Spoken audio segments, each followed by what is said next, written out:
አንድ የግብፅ ዲያቆን ሊቀ ጳጳሱን ፖርኖግራፊንና ማስተርቤሽንን በተመለከተ የጠየቃቸውን ጥያቄ መጽሔተ ወራዙት ከተሰኘው ከዚህ መጽሐፍ ላይ ላንብብላችሁ። የወጣቱ ጥያቄ ትዕይንተ ግብረ ዝሙት ወይም ፖርኖግራፊና ግለ ወሲብ ወይም ማስተርቤሽንን ከዛሬ 5 ዓመት ጀምሮ እስካሁን እየፈጸምኩ ነው። እኔ ዲያቆንና የሰንበት ትምህርት ቤት አገልጋይ መሆኔ ነገሮችን የበለጠ ከባድ ያደርጋቸዋል። ይህን ግብር ከጀመርኩ ጊዜ ጀምሮ ያለማቋረጥ ኃጢአቴን ለንስሐ አባቴ እናዘዛለሁ። በእርግጥ ይህን ኃጢአት በምሰራበት ጊዜ ሁሉ የሕይወቴ ሁሉ መስመር ይታመምብኛል። መንፈሳዊ ሕይወቴም፣ ማህበራዊ ሕይወቴም፣ ስሜቴም ወዘተ ሁሉም ይታመምብኛል። ይህን ኃጢአት በመፈጸም ዙሪያ ጥምጥም የተጠለፍኩ ይመስላል።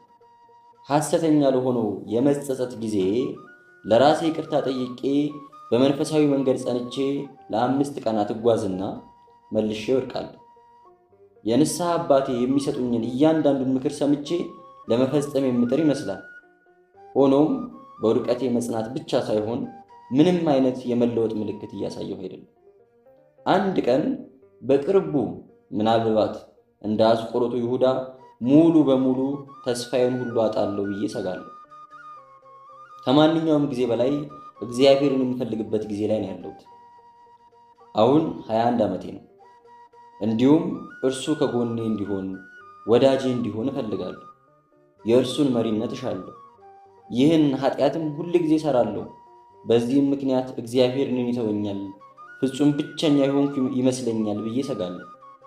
ክቡርነቱ እኔ የምለምኖት ከሁሉ አስቀድሞ እንዲጸልዩልኝ ሲሆን፣ ሁለተኛ ደግሞ ይህንን ዙሪያ ጥምጥም እንዴት ሰብሬ መውጣት እንደምችል እንዲያሳዩኝ ነው ይላል ጥያቄ። የሊቀ ጳጳሱን ግብረ መልስ ከዚህ መጽሐፍ ላይ ታነቡታላችሁ። እኔ ግን በዚህ መጽሐፍ ላይ ያስተዋልኩት አንድ ቁም ነገር ምንድን ነው? የዚህ ወጣት ጥያቄ እኔ ድንግል እባላለሁ ወይስ አልባልም፣ በተክሊል ማግባት ይችላለሁ ወይስ አልችልም የሚል ጥያቄ አይደለም። ይልቁንም ጥያቄው በእግዚአብሔር ፊት ሰው መሆን እንድችል፣ ከእግዚአብሔር ጋር ህብረት ማድረግ እንድችል፣ ከገባሁበት ጉድጓድ እንዴት ልውጣ፣ ከታሰርኩበት የኃጢአት ሰንሰለት እንዴት ላምልጥ የሚል ጥያቄው በእግዚአብሔር ፊት መቆም እችላለሁ ወይ ነው እንጂ በሰዎች ፊት መቆም እችላለሁ የሚል አይደለም። እኛም የጥያቄዎቻችን አቅጣጫ በትክክል ምን መሆን እንዳለበት ከተረዳን ምናልባት እንደዚህ አይነት ፈተናዎችን ማሸነፍ የምንችልበትን ኃይል መላበስ የምንችል ይመስለኛል። እንደዚህ ወጣት ያለ ልቦናን እግዚአብሔር አምላክ እንዲያድለን ቅዱስ ፈቃዱ ይሁን።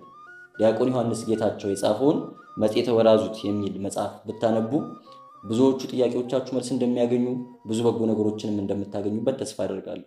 እግዚአብሔር አምላክ የልቦናችንን ደጅ በቸርነቱ ይክፈትልን።